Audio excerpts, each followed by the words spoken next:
गांधी जयंती निमित्ताने उद्या इंडिया आघाडीची मुंबईत पदयात्रा, राज्यातील महिला सुरक्षा आणि सामाजिक शांततेसाठी पदयात्रा।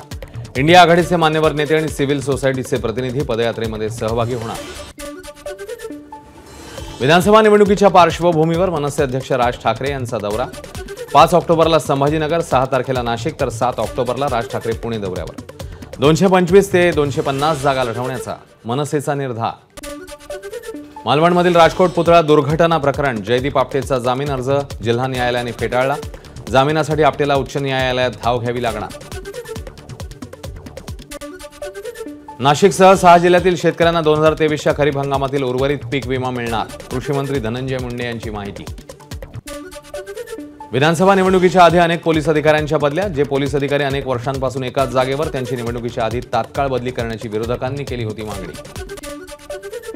शालेय पोषण आहारातून 38 विद्यार्थ्यांना विषबाधा, ठाण्याच्या कळव्यातल्या सह्याद्री शाळेतला प्रकार। शासनाकडून आलेल्या शालेय पोषण आहारातून विषबाधा, विद्यार्थ्यांची प्रकृती स्थिर, कळवा रुग्णालयाची माहिती। एबीपी माझा, उघडा डोळे बघा नीट।